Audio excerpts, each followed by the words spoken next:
네, 안녕하십니까. 반갑습니다. 이번 시간에는 통계함수에 대한 설명을 좀 드리겠습니다. 통계함수는 엑셀에서 가장 많이 쓰고 있는 함수들이죠. 먼저 여기 보시면 평균, 평균을 구하는 함수가 있죠. 에버리지. 근데 이제 이와 비슷한 게 하나 더 있습니다. 평균을 구하는데 논리나 문자값도 포함한다. 그래서 에버리지 A가 있는데 요거는 그냥 우리 평균을 구하는 거는 그냥 들어가시면 돼요. 눈하고 에버리지 하시고요. 특정한 부분을 이렇게 들어가시면 이 부분에 대한 두 과목에 대한 평균이죠. 평균 개념 다 아실 거예요. 합을 구하고 합을 구한 다음에 그 더해진 개수로 나눠주면 되겠죠. 근데 이제 실제 여기서는 에버리지를 통하면 되겠고요. 에버리지 A 같은 경우는 이 결시 같은 경우는 예를 들면 여기 이제 90점이고 결시가 있는데 에버리지 같은 경우는 이 결시를 더하지 않고요. 이 한 과목만 가지고 평균을 구하니까 결국은 평균이 90이 나올 거고요. 에버리지 A 같은 경우는 얘도 포함을 시켜서 빵점으로 인지를 해서 두 개를 더한 다음에 2로 나누면 평균이 나오겠죠. 그럼 45점이 나올 거예요. 이게 에버리지 A입니다. 이 A라는 거는 마우스로 드래그한 그 영역의 모든 걸 뜻합니다. all. 그죠? all. 그렇게 생각하시면 되겠고요.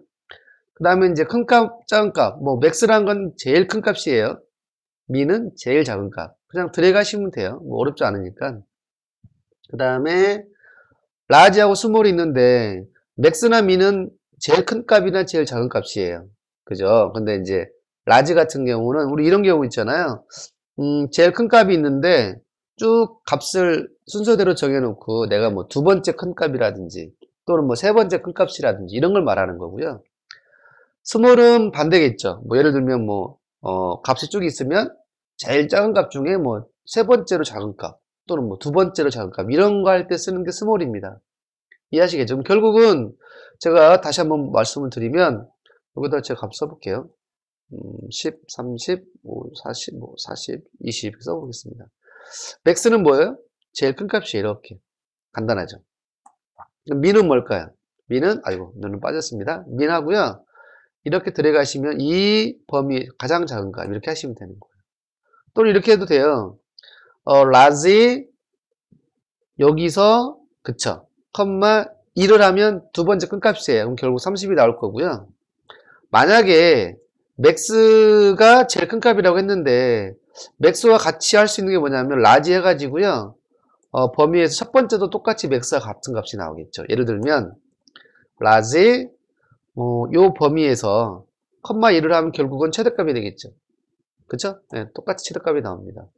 그 다음에 스몰도 마찬가지예요. 스몰은 지정한 이 영역에서 컴마 두 번째로 또는 세 번째로 또는 첫 번째로 이렇게 내가 지정한 숫자에 해당하는 작은 값이에요. 스몰 요 네 개의 범위에서 두 번째로 작은 값. 그럼 결국은 10이 제일 작고요.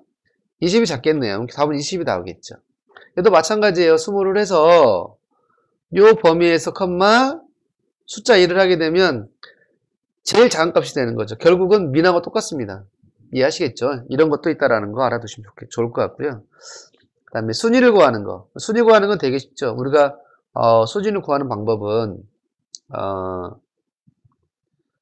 설명 좀 드려볼게요. 순위는 전부 다 1등이에요. 전부 다 1등.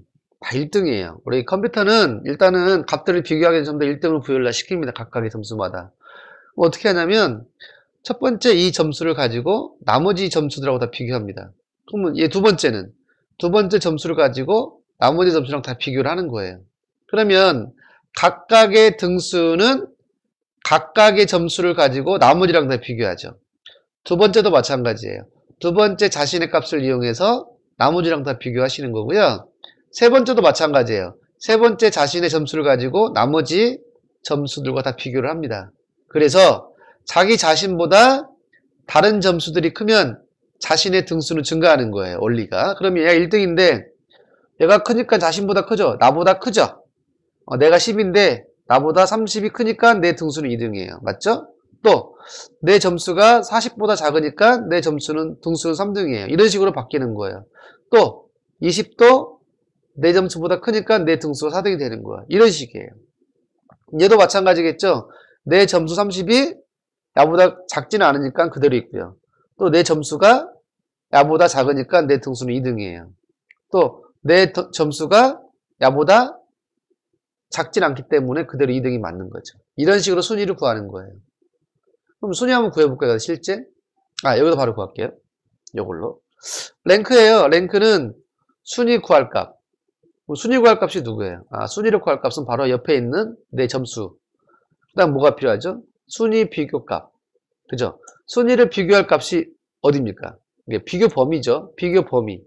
그죠? 비교 범위는 어디예요? 즉, 여기부터 여기까지죠. 그 다음에 채우기 핸들을 쭉 할 거니까 F4를 눌러주셔야 돼요. 왜요? 그 범위는 절대 참조로 만들어줘야 되니까 이렇게 쭉 들어가시면 되겠습니다. 순위를 구할 때 이거는 지금 앞에서 구한 순위는 높은 점수가 1등이에요. 근데 달래기 같은 경우는 숫자가 작아야 1등이니까 그럴 때는 자 클릭, 컴마, 자 클릭하고요. 컴마 똑같아요. 범위도 마찬가지. 뒤에다가 컴마 2를 써줘야 됩니다. 2를 써주면 숫자 작은 게 1등이 되는 거죠. 이런 식으로. 랭크. 이해하시겠죠? 이해하시면 좋을 것 같고요. 그 다음에 여기 바는 분산이고요. STDV는 표준 편차인데 요거는 그냥 드래그만 하시면 됩니다. 이따 보여드릴게요. 자, 평균 한번 구해볼게요. 에버리지 하고 두 과목을 드래그 하시면 돼요. 간단하죠? 평균 구해지는 거예요. 이렇게요. 자, 체육연을 한번 해보죠. 여기 보면 이 사람은 결시인데 이 결시를 포함하지 않고 이 점수 한 과목만 가지고 평균을 구했더니 그대로 90이 나오는 거예요. 그럼 나는 이 결시를 빵점으로 대체해서 두 과목에 대한 평균을 구해야겠다. 그러면 에버리지 A를 하셔야 됩니다. 이해하시겠죠? 자, 이런 식으로 해주면 평균을 이렇게 구할 수가 있죠. 이 두 개를 비교해 보면 어때요? 다르죠? 두 개가 다르죠? 확인하시고요. 자, 순위 구하는 건 랭크예요. 자, 순위 구할 때 평균 2로 구할게요. 자, 평균 2를 가지고 순위를 구할 건데, 자, 내 평균을 가지고 나머지 사람들의 평균이랑 다 비교하셔야 됩니다. 이 비교 범위는 F4 눌러서, 자, F4를 눌러서 해주셔야겠고요. 그러면 순위를 쉽게 구할 수가 있다는 거. 자, 그 다음에 과목별 제일 큰 값이면 맥스겠죠. 맥스에서 여기만 들어가시면 됩니다. 이렇게 간단하죠? 나머지 옆으로 채우기들 하시면 되고요. 그 다음에 과목별 제일 작은 값은 민으로 하시면 되겠습니다. 이렇게 들어가시면 제일 작은 값을 구하죠. 80이 나오겠네요. 나머지도 마찬가지 옆으로 채우기 핸들 하시면 되고요. 자, 라지죠? 왜냐하면 몇 번째 큰 값이니까. 여기서는 두 번째 큰 값 했으니까 2를 쓰시면 되겠고요. 가로 닫고 엔터 치시면 두 번째 큰 값을 구해졌고요. 채우기 핸들. 얘도 마찬가지. 스몰이죠? 두 번째로 작은 값이니까 컴마 2 이렇게 해주시면 돼요. 그리 어렵지 않게 문제를 풀 수가 있습니다. 분산값은 바예요. 그냥 바하고요. 그냥 드래그만 하시면 돼요. 분산값. 뭐 별거 아니에요. 표준 편제도 마찬가지. STDV 하시고요. 드래그만 하시면 돼요. 이렇게. 물론 뭐 어렵진 않죠.